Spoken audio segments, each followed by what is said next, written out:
Et hello les investisseurs, j'espère que vous allez bien et bienvenue dans ce nouvel épisode dans lequel on va parler des résultats de Celsius qui ont été publiés cette semaine. On va regarder ensemble donc ce que fait l'entreprise rapidement, faire des rappels, sachant que j'ai déjà fait des vidéos. Si vous voulez voir tous les chiffres, des analyses plus poussées, vous sachez que j'en ai fait sur la chaîne. On regardera le cours de l'action, ma position, les premiers chiffres suite à l'acquisition d'Alani, puisqu'ils ont acheté une entreprise concurrente. Et on regardera un petit peu la valorisation, je vous parlerai aussi d'options et je vous ferai ma conclusion. Évidemment, comme d'habitude, il s'agit d'un cas concernant l'investissement. Je vous partage que je fais ma vision des choses, mais chacun prendra ses propres décisions avec son argent. À savoir que le titre a connu une belle hausse depuis quelques mois, et notamment suite aux résultats aussi, on avait connu une hausse assez impressionnante la semaine dernière. À ce jour, je contrôle 250 actions, dont 50 actions en direct avec 85% de gain latent, et 200 actions de plus via des contrats qui me donnent le droit d'acheter en janvier 2027 2 fois 100 actions, donc 200 actions à 30 $ pièce, sachant que le titre cote actuellement à 51,95 $ et en fait, on avait déjà parlé de ce titre, en 2024 de souvenirs. On avait suivi un petit peu le titre, on peut d'ailleurs regarder, les dates. Vous voyez que c'est un titre qu'on suit depuis, bientôt 1 an et demi et j'avais commencé à, l'acheter sérieusement, notamment lors de la baisse que je ne comprenais plus. Je me rappelle très, très bien, fin 2024 et surtout début 2025, c'est à ce moment-là que j'ai pris ces contrats. Parce que la valorisation faisait plus de sens pour moi et c'était beaucoup de peur sur le court terme, notamment, sur le consommateur, aussi le fait que Pepsi avait trop stocké. Enfin bref, aujourd'hui le titre est revenu sur des niveaux que je considère un petit peu plus cohérents, d'ailleurs on en reparlera. Pour rappel, la société Celsius est un acteur majeur du marché des boissons énergisantes et compléments aussi alimentaires, mais ils sont surtout dans les boissons. Ils sont très connus aux États-Unis, très populaires et ils sont en train de s'étendre à l'international aussi, on en reparlera. L'entreprise avait fait beaucoup parler d'elle lorsqu'elle avait fait un partenariat de distribution avec Pepsi qui était rentré au capital en 2022. Et ensuite, l'autre point très important dont on a déjà parlé, c'est l'acquisition annoncée d'Alani, qui est un de leurs gros concurrents montants. C'est une jeune entreprise mais qui s'attaquent au marché des boissons énergisantes, notamment plus axé avec du marketing féminin. Et ils les ont achetés en avril 2025 et on vient d'avoir le premier trimestre avec les chiffres intégrés. Ce qui, c'est un petit peu me ramène sur ce que je vous avais dit la fois dernière. J'avais exprimé donc dans la dernière vidéo que la valorisation était complètement à revoir à cause d'Alani. Parce qu'ils ont fait une acquisition, ils ont dépensé du cash, ils ont émis des actions pour l'acheter. J'ai dû mettre à jour le nombre d'actions en circulation. Mais d'un autre côté, ils ont aussi rentré du chiffre d'affaires.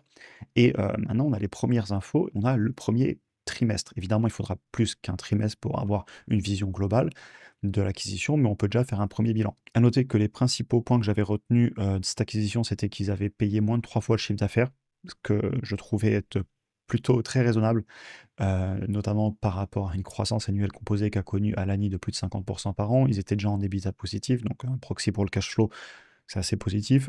Ça fait beaucoup baisser la concurrence. C'était leur principal concurrent en termes de marketing, pas axé très sportif comme Red Bull et Monster. Ça leur permet d'étayer leur gamme produit, et cetera. Et à l'époque, il y avait eu beaucoup de négativité parce que souvent les acquisitions, c'est mal vu. Mais moi, je suis pas toujours contre les acquisitions si c'est bien fait. IMS en a fait récemment, notamment Tribe pour les essais sanguins. Je sais pas pourquoi je parle de IMS, rien à voir. Celsius, quand ils ont acheté la niche, je trouvais ça très positif parce que c'était un de leurs gros concurrents et ben, du coup, c'est plus le concurrent puisqu'ils les ont achetés.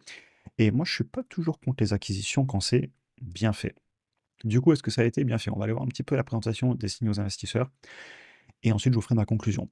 Évidemment, il faudra plus d'un trimestre pour juger globalement l'acquisition, hein. Donc, le nouveau chiffre d'affaires, déjà là, sur la première moitié de l'année, ils ont fait plus d'1 milliard de dollars. Ce qui va nous donner un chiffre d'affaires bien plus élevé sur un an si la tendance continue que ce que faisait Celsius tout seul.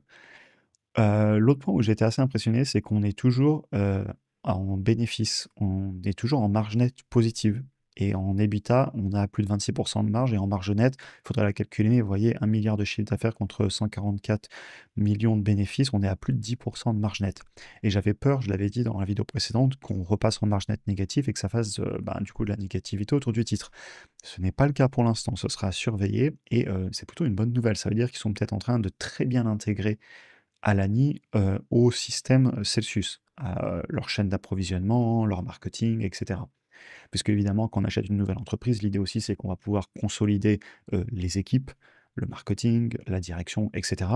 Donc ça permet, en théorie, sur le long terme, de devenir plus efficace. Mais sur le court terme, vu qu'on a toutes les équipes un peu en doublon, ça peut faire baisser les marges parce que plus de dépenses, et ils ont l'air de bien gérer ça. Je voulais noter aussi que l'expansion à l'international, même si pour l'instant en termes de chiffre d'affaires ça pèse pas grand-chose, vous voyez les chiffres ici, eh ben, on a une accélération. Et effectivement, ils sont en train d'arriver en Europe, ils s'étendent dans pas mal de pays. Et ça, c'est quelque chose que je vais suivre dans le temps parce que c'est clairement un des vecteurs qui va pouvoir permettre d'augmenter le chiffre d'affaires. Parce que le marché américain, c'est bien, mais il y a aussi le reste du monde. Red Bull, Monster sont partout. Donc, clairement, il va falloir s'y attaquer. Donc, voilà un petit peu pour les résultats. Et oui, on va le revoir juste après, mais regardez le chiffre d'affaires entre premier trimestre et deuxième trimestre. L'énorme bougie qu'on vient d'avoir, logique, puisqu'on vient d'intégrer Alani qui a du chiffre d'affaires aussi. Par contre, évidemment, eh bien, ça a dilué l'actionnariat pour acheter, on a levé de la dette, etc. Donc ça, c'est ce qu'on va suivre dans le temps. Est-ce que l'acquisition a été, au final, pertinente? Maintenant, si on continue, au niveau des chiffres, là, je vous ai remis une imprimée écran que j'avais fait dans le school lors des résultats il y a 3 jours. Ce matin, on travaillait sur une valorisation, justement, et j'ai refait un post parce que je pense qu'elle est caduque. Il va me falloir d'autres trimestres pour valider des nouveaux chiffres. Un trimestre ne me suffit pas. Cependant, la tendance, je tiens à vous la montrer. A priori, le chiffre d'affaires sur 2025, ils vont exploser mes prévisions, et c'est logique, puisque le chiffre d'affaires est en train d'exploser, et aussi les marges nettes tiennent. On est là, je vous l'ai calculé, à 13% de marge nette. Par contre, voilà, j'ai dû rajouter des actions en circulation, puisque ben, on a en partie fait l'acquisition avec des actions. Et la grosse question que je me posais, c'était où va aller le chiffre d'affaires et les marges. Vous voyez, je l'avais écrit ici en haut à droite. C'est une photo que j'avais prise d'une précédente vidéo. Eh bien, les marges, a priori, ne sont pas en train de baisser pour l'instant suite à l'acquisition d'Alani. Elles ont l'air de tenir. Par contre, le chiffre d'affaires explose. Et c'est aussi ce dont on discutait il y a 2 jours quand j'avais fait justement ce post dans le school. Et d'ailleurs, pour les participants de formation et les membres de la communauté, sachez que j'ai refait un post ce matin, juste avant cette vidéo, du coup, dans laquelle je suis en train de dépatouiller les chiffres avec des projections, mais encore une fois, malgré une mise à jour, un seul trimestre ne me suffit pas, je veux plus d'un trimestre. Et je vous le dis aussi sur YouTube, remettre mes jours à chiffre au bout d'un trimestre, c'est important, mais je veux plus d'un trimestre pour juger. Cependant, je vous en parlerai aussi en conclusion, la valorisation actuelle ne me choque pas du tout. Et d'ailleurs, pour tous les membres du programme, ceux d'ailleurs qui ne sont pas encore rejoints dans le school, n'hésitez pas à m'envoyer un email, vous avez toutes les instructions pour comment rejoindre le school dans le premier module du programme. Et pour ceux qui veulent le rejoindre aussi bien dans la formation, si vous voulez vraiment avoir l'accès module pour aller plus loin, tous mes fichiers, mes prix cibles, etc., vous avez le lien en description. Et pour ceux qui veulent la communauté pour avoir juste les vidéos exclusives qui font en fait partie du programme, mais que maintenant j'ai aussi mis dans une communauté dans laquelle en plus on peut discuter ensemble, etc., vous avez aussi les liens en description pour nous rejoindre, c'est sans engagement. Et c'est un peu un point d'entrée dans la formation pour voir le travail qu'on fait. C'est juste les vidéos que je fais en dehors de YouTube. Et ça peut permettre aussi de voir le travail, de participer à nos échanges et peut-être aller plus loin dans le programme. Ce qui est d'ailleurs le cas pour certains parmi vous, c'est un point d'entrée au final. J'avais pas prévu que ça tourne comme ça, mais je trouve ça pratique. Enfin bref, revenons à la vidéo. Donc le chiffre d'affaires augmente et ma peur sur les marges n'est pas prouvée pour l'instant. Bravo pour l'acquisition, j'ai hâte de voir les prochains trimestres. Et clairement, mon ancien prix cible, bah, il est, je pense, un peu trop bas. Le retour sur les 50 $ ne me choque pas du tout. Et je pense que quand on était sur les niveaux-là, vous voyez où j'ai ma position, et en plus les options qui m'autoriseront de la payer à 30 $ dans 2 ans, du coup, je pense qu'on est revenu sur des niveaux beaucoup plus cohérents. Ce qui va m'amener à la conclusion, je conserve clairement ma position. Je ne prends pas de décision avant les prochains trimestres. J'ai pas envie de vendre. La nouvelle courbe en S qu'apporte Alani, parce qu'on est sur les entreprises d'une maturité qui est quand même différente entre Celsius et Alani. Enfin, maintenant, c'est la même entreprise, mais en termes de marque, c'est pas du tout la même maturité. C'est possible que ça augmente la volatilité et donc l'incertitude, comme c'est une marque plus jeune. Et je serais pas du tout étonné que ça parte aussi bien à la hausse qu'à la baisse. Impossible de prévoir les moments court terme, et c'est pour ça qu'au final, je suis rationnel. Moi, j'ai un prix cible à payer maximum. Aujourd'hui, on est sur une valo où je n'achète plus spécialement.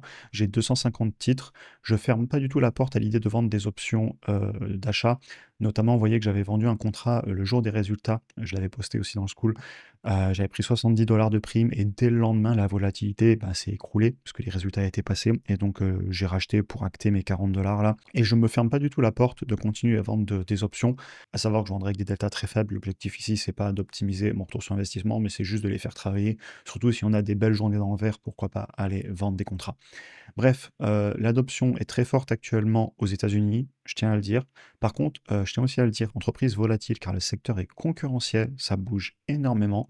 L'étranger aussi, l'expansion à l'étranger, j'entends, ça va être important. Donc voilà, on continuera à la suivre sur la chaîne, j'ai toujours tenu à vous tenir au courant. Vous avez ma position, je vous avais parlé à l'époque, de mes analyses, de mes achats. Pour l'instant, je n'achète pas plus. Je ne suis pas choqué par la valorisation. Je vais continuer à suivre l'entreprise. J'exercerai peut-être dans 2 ans mes contrats pour contrôler beaucoup plus de titres, sachant que je pourrais les payer 30 via mes contrats. Et voilà, j'espère que la vidéo vous aura intéressé en tout cas. N'hésitez pas à me dire ce que vous en avez pensé en commentaire. Et on se retrouve très bientôt pour un prochain épisode. Bonne journée à tous.